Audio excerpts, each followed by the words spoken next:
से एक बड़ी भूल भी होती चली गई। जरूरतमंदों को हक दिलाने के चक्कर में मनमोहन सरकार से इकोनॉमिक ग्रोथ नाम की रेत मुट्ठी से फिसलती गई और देश ने महंगाई का दंश झेला। अर्थव्यवस्था पटरी से उतर गई।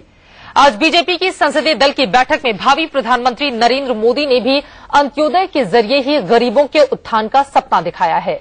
मोदी ने कहा कि उनकी सरकार भी गरीबों की सरकार ही होगी। ऐसे में बीच बहस का बड़ा सवाल यह है कि गरीबों की सरकार कैसे बनाएंगे मोदी और अंत्योदय के साथ क्या हो पाएगा देश का आर्थिक विकास।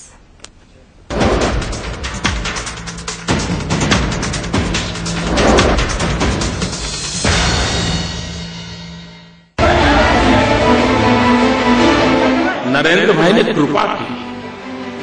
क्या मां की सेवा अभी कृपा हो सकती है? कतई नहीं हो सकती। जैसे भारत मेरी मां है, वैसे ही भाजपा भी मेरी मां। पूरे देश ने आज भावी प्रधानमंत्री नरेंद्र मोदी का अलग ही अंदाज देखा।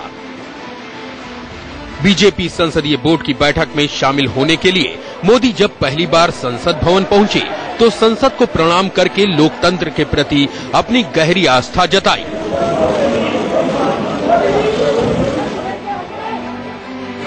भाषण देने लगे तो 2 बार आंखों से आंसू छलके।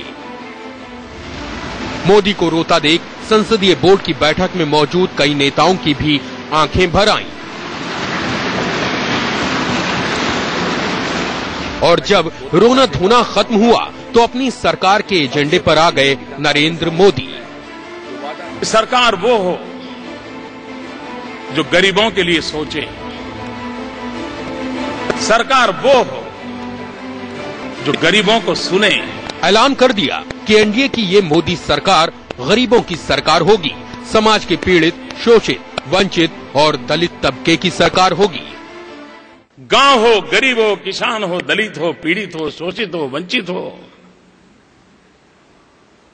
ये सरकार उनके लिए है। और इसलिए हम सबकी प्राथमिकता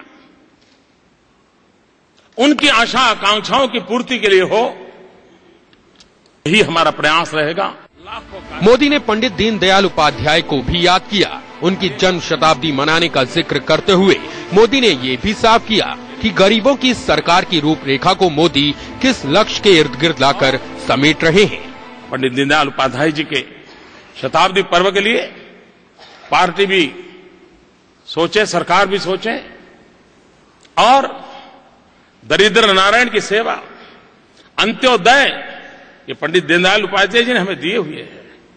और तब मैं कहता हूं ये सरकार गरीबों के लिए है, क्योंकि दीनदयाल जी के शताब्दी वर्ष में है ये सरकार होगी। तो अब बड़ा सवाल तो यही है कि अगर मोदी की सरकार में समाज के गरीब तबके को प्राथमिकता ज्यादा दी जाएगी तो फिर देश की खराब अर्थव्यवस्था को पटरी पर कैसे लाएंगे मोदी? क्योंकि आर्थिक मामलों के बड़े जानकार यही मानते हैं कि सामाजिक तबके का विकास और इकोनॉमिक ग्रोथ दोनों लक्ष्य साथ साथ हासिल नहीं हो सकते। दोनों दरअसल विपरीत दिशा में बहने वाली वो धाराएं हैं जो कभी नहीं मिल सकती। ऐसे में बड़ा सवाल तो यही है कि जिस मोदी के सत्ता में आने की आहट पाकर शेयर बाजार में भारी उछाल देखने को मिला था, रुपया डॉलर के मुकाबले काफी मजबूत हुआ था, उन्हीं मोदी की प्राथमिकता में अगर अंत्योदय की योजनाएं सबसे ऊपर रहेंगी तो फिर अंत्योदय के साथ हो पाएगा देश का आर्थिक विकास। दिल्ली से यतेंद्र शर्मा के साथ राकेश कुमार सिंह, इंडिया न्यूज। नामांकन तक पहुंचते सबसे बड़ा सवाल यही है, अंत्योदय के साथ आर्थिक विकास का उदय हो पाएगा क्या? तमाम खास मेहमान हमारे साथ जुड़ चुके हैं जिनसे बीच बहस की शुरुआत हम करेंगे। उनका परिचय आपसे करवा देती हूं। हमारे साथ डॉक्टर अनिल जैन जी जुड़े हुए हैं, राष्ट्रीय सचिव बीजेपी के, राजधानी दिल्ली से।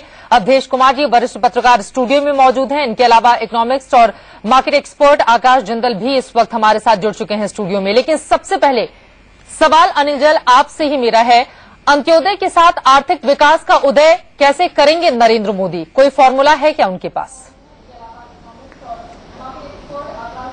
देखिए, ये अंत्योदय की परिकल्पना पंडित दीनदयाल उपाध्याय ने 60 के दशक में दी थी। और अंत्योदय का अर्थ है जो व्यक्ति अंतिम पायदान पर खड़ा है, देश में जो वर्ग सबसे ज्यादा वंचित है उसकी सब प्रकार की चिंता करना, ये सरकार का उद्देश्य है। इस प्रकार जो वंचित है, जो पिछड़े हैं, जो सहूलतों से नहीं भरे हैं, उनकी चिंता करना सरकार का कर्तव्य है। और नरेंद्र भाई ने बीच में भी अपने चुनावी भाषणों में अगर आपने ध्यान दिया हो तो नरेंद्र भाई ने कहा कि कम से कम 5 चीजें हर वर्ग को मुहैया होगी तब देश कहीं उन्नत कर पाएगा। उसका अर्थ है सबको रोटी, कपड़ा, मकान, शिक्षा और स्वास्थ्य मिल सके जी। इसकी व्यवस्था करना सरकार का दायित्व है। वेलफेयर स्टेट में यह आवश्यक है। ये कोई नया फॉर्मूला नहीं है, लेकिन इसको करने की इच्छा शक्ति, दृढ़ राजनीतिक शक्ति होनी आवश्यक है। और उसके तहत ही जब देश का आम आदमी, आम इंसान खुशहाल होगा तो देश खुद ब खुद तरक्की करेगा और देश दुनिया का विश्व गुरु बनने की सामर्थ्य रखता है। बिल्कुल, ये बातें सुनने में बहुत अच्छी लगती हैं आकाश, लेकिन सवाल आपसे मेरा ये, क्या वास्तव में ऐसा हो पाएगा? अंतिम व्यक्ति का विकास और साथ ही साथ हम शेयर बाजार को भी पूरी तरह से खुश रख सकें, इंडस्ट्रीज में भी बेहतरीन ग्रोथ देखी जाए, ये सारी चीजें एक साथ मिलकर चल सकती हैं क्या? जी हाँ, देखिए कुछ हद तक चल सकती हैं जी। बिकॉज क्या है कि हम अपने बीपीएल साथियों को इग्नोर नहीं कर सकते, करना भी चाहिए और देश की ड्यूटी है। बिल्कुल आपने सही कहा, देश की ड्यूटी है। मेरे हिसाब से आकाश जिंदल जैसे व्यक्ति के मुकाबले में वो बीपीएल व्यक्ति हमारा जो जंगल में, पहाड़ में है, उसको ज्यादा प्रेफरेंस मिलनी चाहिए। उसका रोटी, कपड़ा, मकान देश की ड्यूटी है, देश के प्रधानमंत्री की ड्यूटी है, मेरे जैसे इकोनॉमिस्ट की ड्यूटी है, हम सबकी ड्यूटी है उसको मिले। लेकिन साथ साथ आपका बहुत एक प्रैक्टिकल क्वेश्चन है, इकोनॉमी और जीडीपी की ग्रोथ हो पाएगी क्या? मेरे हिसाब से अभी तक जो देखा सुना है, जो एक्सपेक्टेशन नरेंद्र मोदी साहब से हमें है, वो चीजें हो पाएंगी। लेकिन एक चीज मैं बताना चाहूंगा, मैं एज एन इकोनॉमिस्ट उनको 100 में से 100 मार्क्स तब दूंगा जब वो चीजें इंप्लीमेंट कर लेंगे। अभी तक ये लग रहा है कि वो चीजें कर लेंगे। बिकॉज आज जरूरत क्या है? आज जरूरत है स्ट्रांग इकोनॉमिक डिसीजंस लेने की और उनको इंप्लीमेंट करने की। इंप्लीमेंटेशन बहुत इंपॉर्टेंट है और इन्वेस्टमेंट साइकिल को स्टार्ट करने की। अब अगर इन्वेस्टमेंट साइकिल स्टार्ट हो जाता है, इन्वेस्टमेंट साइकिल से मतलब है हिंदुस्तान का इंडस्ट्रियलिस्ट, हिंदुस्तान का कॉर्पोरेट सेक्टर पिछले 3 साल से यहां फैक्ट्री इंडस्ट्रीज नहीं लगा रहा है, फॉरेन इन्वेस्टर यहां पैसा नहीं लगा रहा। अगर उसको पैसा लगाने की हम सहूलियत देते हैं, ऐसा एटमोस्फेयर बना देते हैं कि वो पैसा लगाएगा, अपने आप हमारे मजदूर भाइयों को, हमारे बीपीएल भाइयों को रोजगार मिलेगा, देश की जीडीपी बढ़ेगी, देश के टैक्सेस देश के अंदर ज्यादा आएंगे और साथ ही साथ एक्सपोर्ट्स बढ़ेगा और फॉरेन डायरेक्ट इन्वेस्टर आएगा। क्या इस बात का स्ट्रांग इकोनॉमिक माहौल उस तरह पैदा करने की कोशिश की जाएगी, लेकिन हमने ये भी देखा है कि जब भी कोई इस तरह के कदम उठाए जाते हैं तो उसका नुकसान भी एक तबके को उठाना पड़ता है। जी देखिए, वही मैं कह रहा था कि वो कदम इस तरीके से उठाए जाएं कि उसका किसी तबके को नुकसान ना हो। अब 2 तरीके हैं, एक तो ये है कि हम कोई ऐसी एम्प्लॉयमेंट स्कीम शुरू करें सरकार की तरफ से जो लोगों को जाके रोजगार दे, कि गांव के पास रोजगार दें। एक हम प्राइवेट सेक्टर इंडस्ट्रियलिस्ट को ये कहें कि उसको इंसेंटिव दें, उसको मोटिवेट करें कि वहां जाके आप फैक्ट्री लगाएं। अब वो फैक्ट्री लगाएगा तो उसकी मजबूरी है हमारे मजदूर भाइयों को घर से बुला के लाएगा कि आइए आप मेरी फैक्ट्री में काम कीजिए, उनके बिना तो चल नहीं सकती। तो आई थिंक उससे जो हमारा अंत्योदय है कि जो हमारे बीपीएल भाई है, मजदूर भाई है, उनको भी रोजगार मिलेगा, देश की तरक्की भी होगी। हाँ, ये चीजें सारी की सारी इंप्लीमेंट करना आसान नहीं है। एक चीज मैं बता दूं, कई जगह ये लग रहा है कि जैसे बहुत कुछ एकदम हो जाएगा। मैं एक चीज बता दूं, नरेंद्र मोदी साहब के पास कोई जादू की छड़ी नहीं है और राह उनके लिए भी आसान नहीं है, क्योंकि आज चैलेंजेस बहुत हैं। कह देने और कर देने में बहुत बड़ा फर्क होता है, उस फर्क को कैसे खत्म करेंगे? अब देश में बड़ा सवाल यही है, गरीबों के उत्थान के लिए ऐसा नहीं है कि यूपीए सरकार ने कुछ नहीं किया, और बहुत सारे कदम हमने देखे यूपीए 2 ने उठाए हैं, और यहां तक कि 14 करोड़ लोगों को गरीबी रेखा से के नीचे जो लोग रह रहे थे उनको ऊपर लेकर आया गया है। इस बात की जानकारी खुद एक प्रेस कॉन्फ्रेंस में मनमोहन सिंह की ओर से कही गई थी, तो हम उस बात को स्वीकार भी कर लेते हैं थोड़ी देर के लिए। ऐसे में लेकिन हमने देखा दूसरे मोर्चे पर मनमोहन सरकार पूरी तरह से फेल रही। उसी तरह का दावा इस वक्त नरेंद्र मोदी कर रहे हैं। ये संभव हो पाएगा? नहीं, देखो, अंत्योदय जो है ना, इसको ठीक से समझने की जरूरत है। हमारे मित्र आकाश जिंदल जो है बाजार के विशेषज्ञ हैं, और बाजार की एक समस्या है कि वो अपने आप जो उसमें होता है कि ट्रिकल डाउन नीचे तक ले जाओ, वो बिल्कुल गलत है, वो होता ही नहीं है। तो सूखा बाजारवादी अर्थशास्त्र को मैं एक राक्षसी अर्थशास्त्र कहता हूं, अमानवीय अर्थशास्त्र कहता हूं। अंत्योदय पहले विकास का अर्थ क्या है? क्या जीडीपी? मैं कहता हूं नहीं। क्या विदेशी मुद्रा कोष? मैं कहता हूं नहीं। क्या विदेशी अधिक से अधिक निवेश? मैं कहता हूं नहीं। विकास का सीधा अर्थ यह है, जिस तरह सामान जो कि दीनदयाल जी ने दिया, जो महात्मा गांधी ने दिया, जो विनोबा जी ने दिया, जेपी ने दिया, और दुनिया के सारे विवेकशील और संवेदनशील अर्थशास्त्रियों ने दिया, कि देश के एक एक व्यक्ति को मनुष्य के रूप में गरिमा में जीने के साधन उपलब्ध होने चाहिए।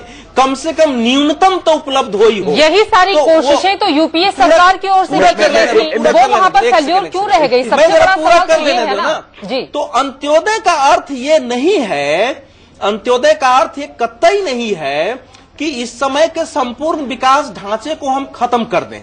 हालांकि मेरा मानना यह है कि इन दोनों को साथ ले चलना कठिन है। बिल्कुल। इस बाजारवादी अर्थशास्त्र ने देश में गरीब और संपन्न के बीच इतनी बड़ी खाई पैदा कर दी है कि अवधेश कुमार और आकाश जिंदल तो बजाबता प्लेन से उड़ सकते हैं, लेकिन हमारे देश में ऐसे लोग हैं जो बसों से भी नहीं चल सकते हैं। तो इसीलिए गांधी जी ने ऐच्छिक गरीबी की बात कही थी। अंत्योदय के कई पार्ट, जिस बात का जिक्र आप अवधेश जी कर रहे हैं, उसी बात का जिक्र तो राहुल गांधी भी करते थे कि इंडिया और भारत में बहुत बड़ा फर्क है। चित्रा राहुल हमारे साथ कांग्रेस पार्टी के नेता भी जुड़ चुके हैं, मुकेश नायक जी फोन लाइन पर, उनसे मैं अपना सवाल ले लेती हूं। मुकेश नायक जी, सवाल सीधा सा है, आज नरेंद्र मोदी ने कहा है कि दरिद्र नारायण की सरकार होगी उनकी, इस पर टिप्पणी आपकी। देखिए, उन्होंने जो कहा है तो उसका मैं स्वागत करता हूं, लेकिन दरिद्र नारायण का जीवन स्तर कैसे ऊपर उठ रहा है ये दिखाई देना चाहिए।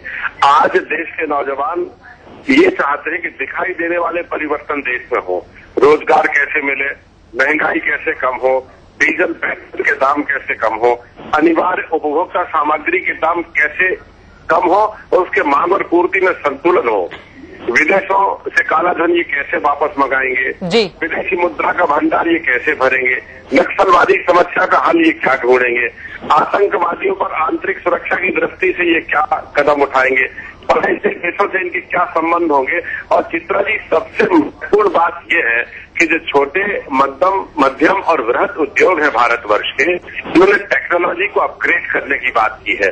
तो इंडियन टेक्नोलॉजी को अपग्रेड करते हुए इन तीनों प्रकार के उद्योगों की उत्पादन क्षमता को कैसे जनोन्मुखी बनाएंगे और ये उत्पादन क्षमता को कैसे बढ़ाएंगे, ये बहुत अहम प्रश्न पूरी देश की जनता के सामने है।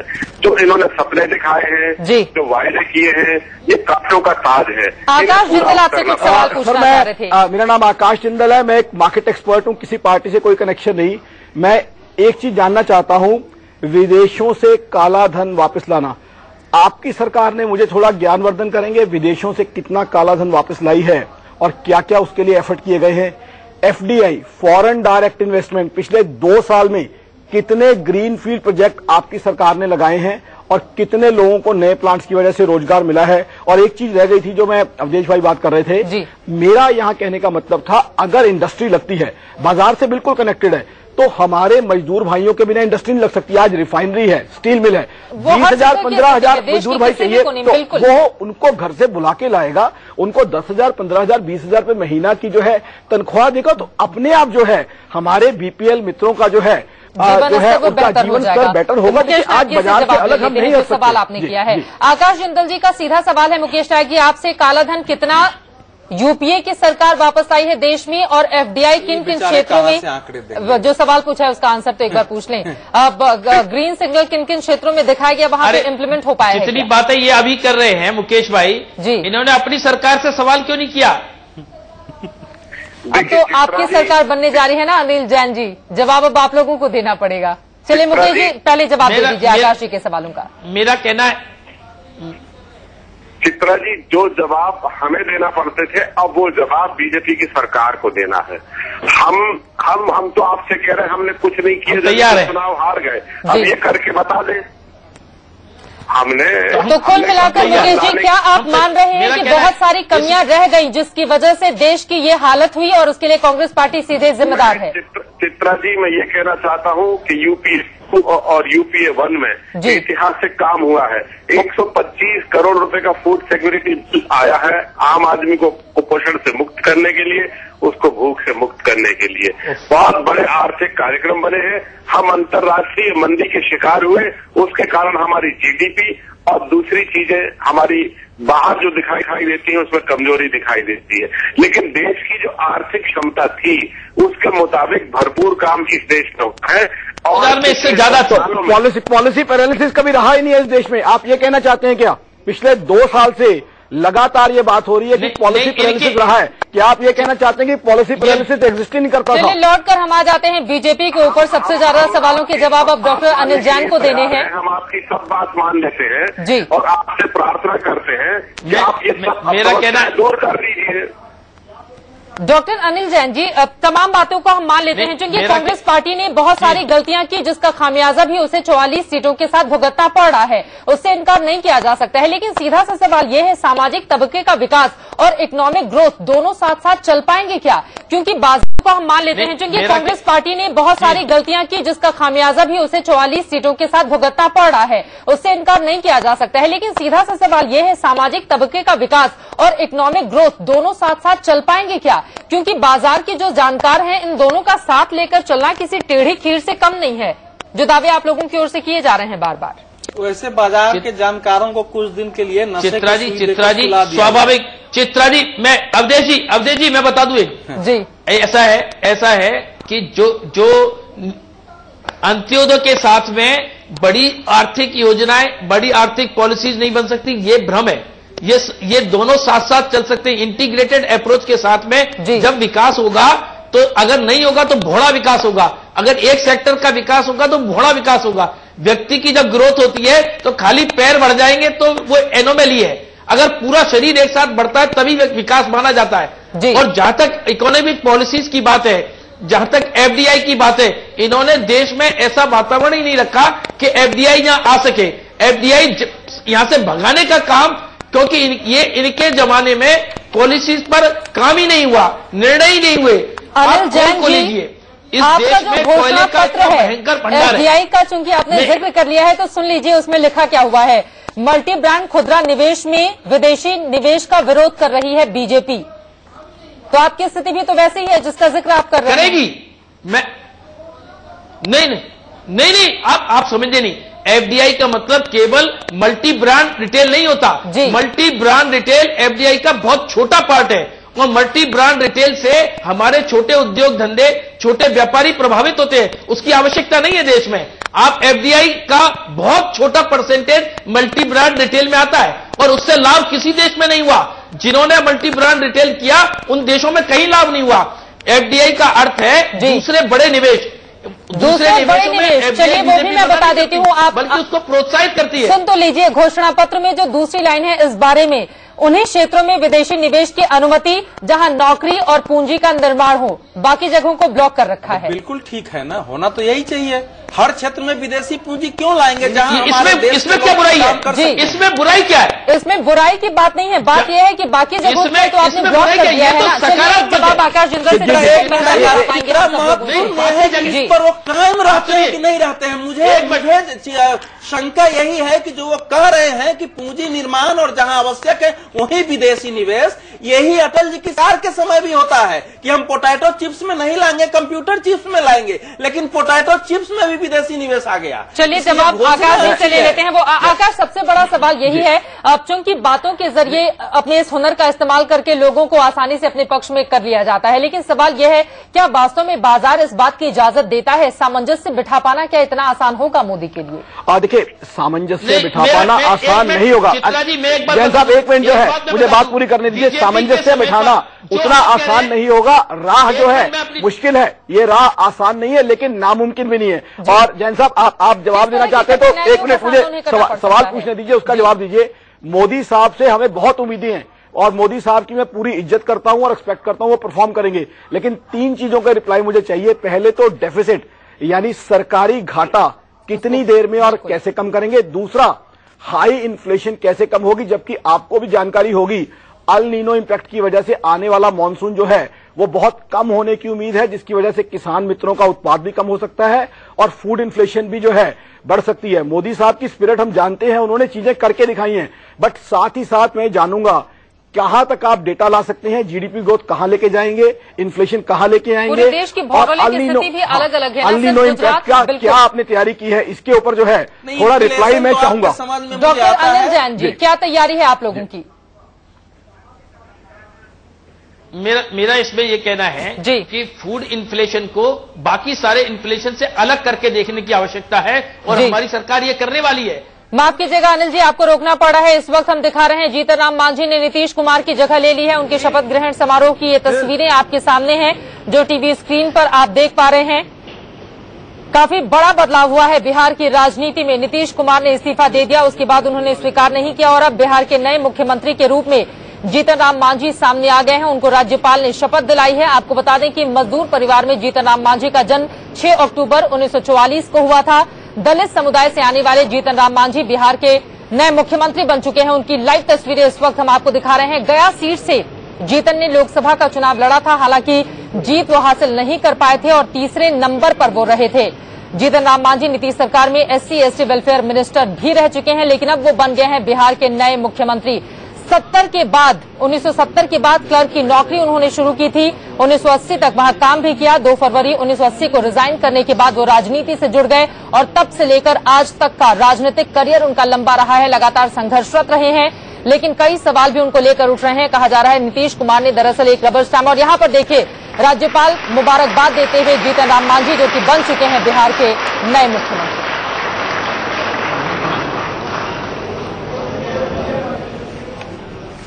चलिए, बिहार को मिल गया है अपना नया मुख्यमंत्री और मोदी इफेक्ट के रूप में ये देखा जा रहा है। लेकिन हम वापस लौटते हैं जिस अर्थव्यवस्था की चर्चा को हम आगे बढ़ा रहे थे कि क्या अंत्योदय के साथ आर्थिक विकास का उदय संभव है। आपको रोकना पड़ा था, अपनी बात पूरी कर लीजिए आप, डॉक्टर अनिल जैन। मेरा कहना है कि फूड इन्फ्लेशन को बाकी इन्फ्लेशन से अलग करके देखना पड़ेगा। फूड ग्रेन्स के बारे में, फूड सप्लाई के बारे में अलग नीतियां बनानी पड़ेगी। इसको पूरे ग्रॉस में एक साथ इंटरेस्ट रेट बढ़ा दीजिए तो इन्फ्लेशन कम हो जाएगा, इससे बात बनेगी नहीं। और ये बार दसियों बार पिछली सरकारों ने करके देख लिया, कितनी बार इंटरेस्ट रेट बढ़ाई तो भी इन्फ्लेशन कम नहीं हुआ। जो इंटरेस्ट से सीधे जो इकोनॉमिस्ट जो ये फॉर्मूला देते हैं, इससे नहीं चलेगा।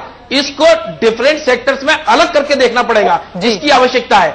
इंफ्रास्ट्रक्चर के मामले में इंफ्रास्ट्रक्चर में निवेश बढ़ाएंगे, इंफ्रास्ट्रक्चर में लोग भी लगेंगे, प्रोडक्शन भी बढ़ेगा, इस देश की GDP बढ़ेगी, जैसे अटल जी की सरकार में हुआ।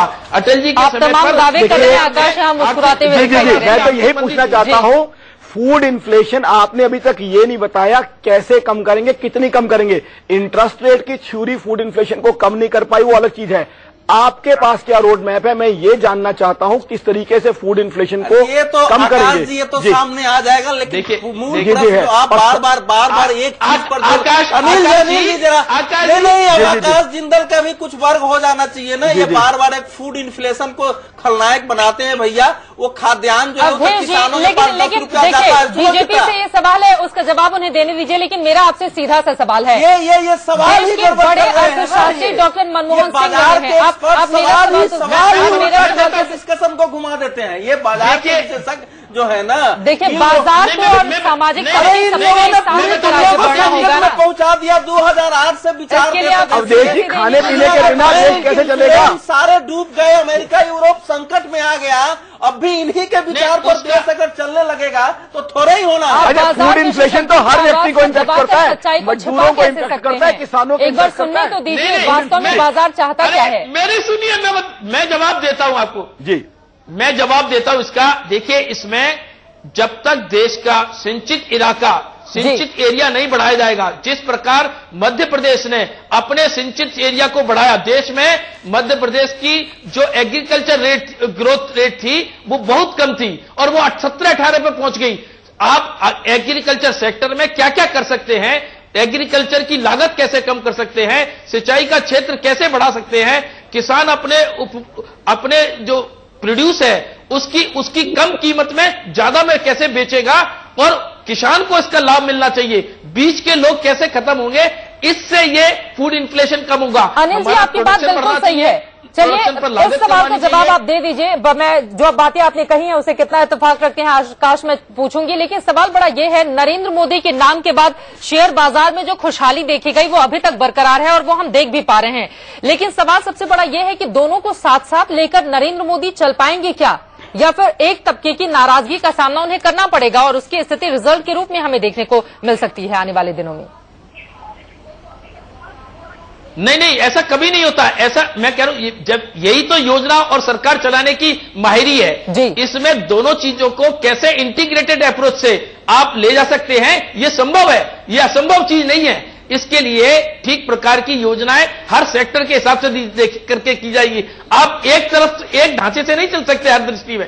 चलिए एक ढांचे से हम नहीं चल सकते हैं, लेकिन जो सवाल आपने खड़ा किया आकाश में उसका जवाब लो। उसके पहले अवधेश जी आपसे मेरा ये सवाल है, प्रधानमंत्री मनमोहन सिंह जो इस्तीफा दे चुके हैं, अब उनको मनमोहन सिंह की बात हम कर लेते हैं। देश के बड़े अर्थशास्त्री और योजना आयोग के उपाध्यक्ष मोन्टेकसुंग अहलूवालिया, उनकी भी तमाम नीतियां, इन दोनों के रहने के बावजूद देश की अर्थव्यवस्था का क्या हाल हुआ, इस बात को आसानी से समझा जा सकता है। वहीं सोनिया गांधी ने पैरेलली गरीब तबकों को आगे बढ़ाने का काम किया, उसके बावजूद भी स्थिति दोनों ही तरफ डामाडोल रही। फिर मोदी से उम्मीद किस आधार पर आप ऐसा है कि तुम असल में उसमें बाहर निकलना पड़ेगा। अंत्योदय जो है वो बीपीएल का, एक सेकंड, अंत्योदय जो है वो बीपीएल के उठाने का कार्यक्रम नहीं है जी। पंडित दीनदयाल उपाध्याय का जो अंत्योदय है, अंत्योदय के लिए क्या आपको लगता है कि अंतिम व्यक्ति के लिए काम नहीं किया गया यूपीए की ओर से? मैं यही मानता हूं, मैं ये मानता हूं कि वो एनजीओ टाइप का जो वो एक नीति सलाहकार बोर्ड ने दी थी, वो वाहियात नीति थी।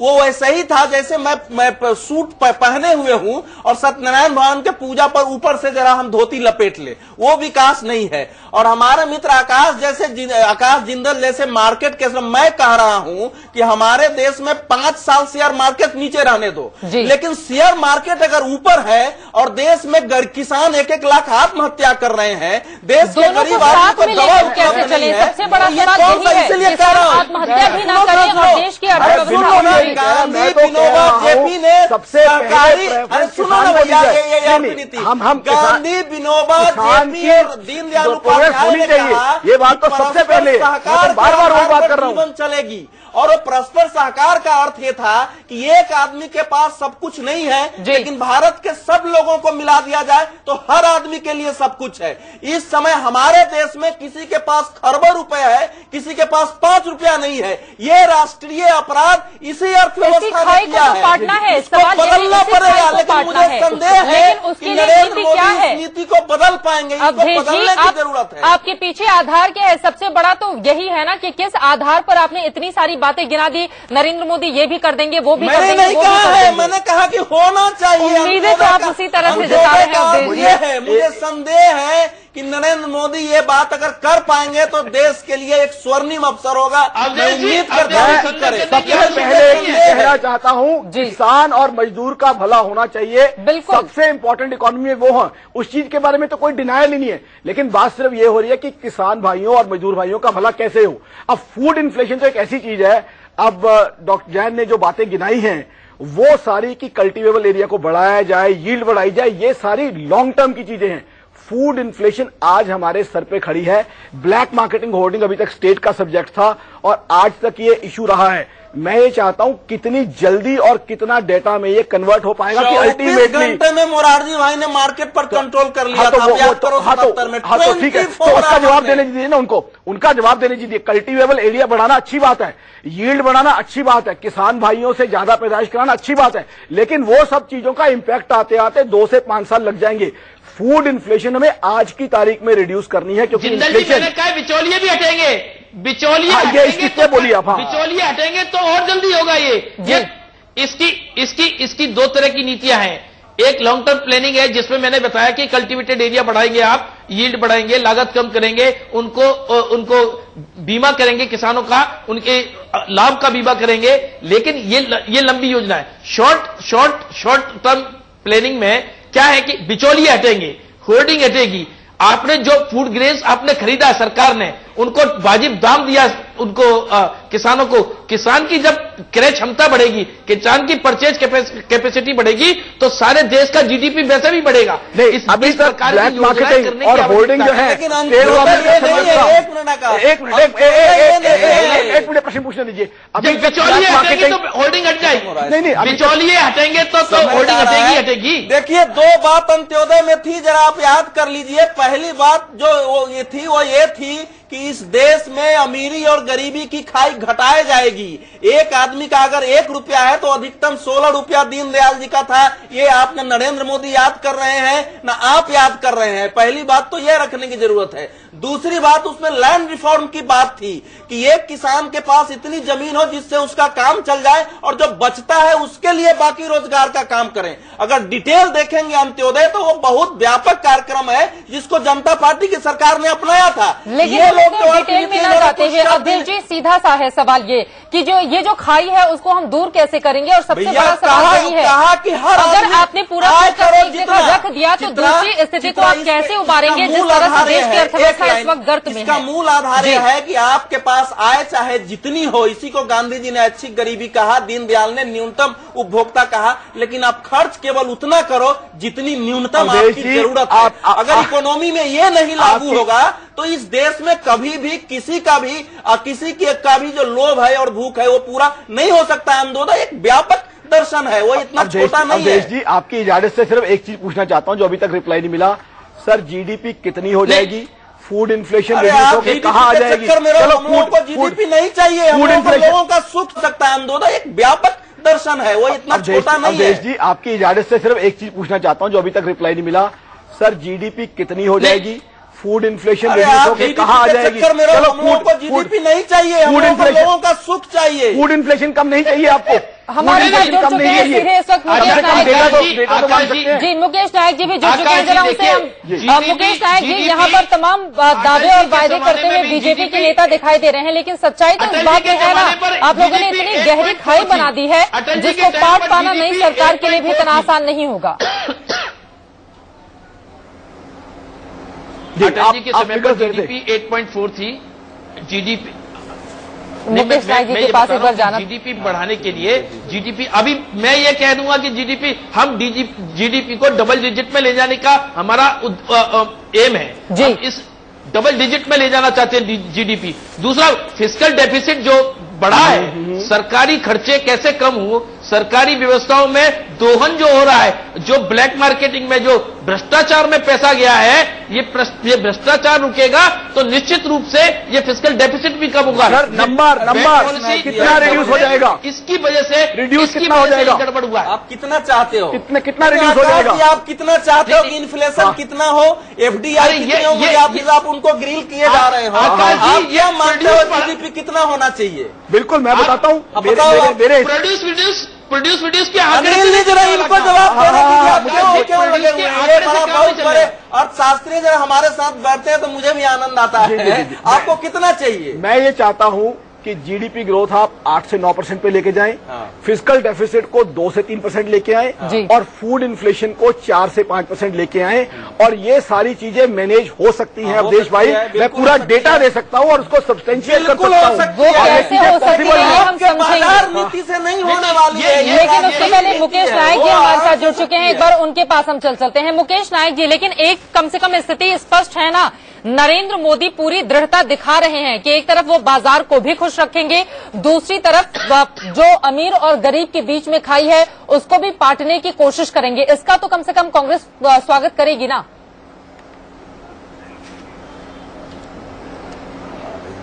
जी, मैं स्वागत करता हूं। भाषणों में दृढ़ता एक अलग विषय है और दिखाई देने वाले परिवर्तन बिल्कुल एक अलग विषय है। अभी जो चर्चा हो रही है यहाँ टेलीविजन पर, वो जीवन को स्पर्श करते हुए सवालों पर नहीं हो रही है।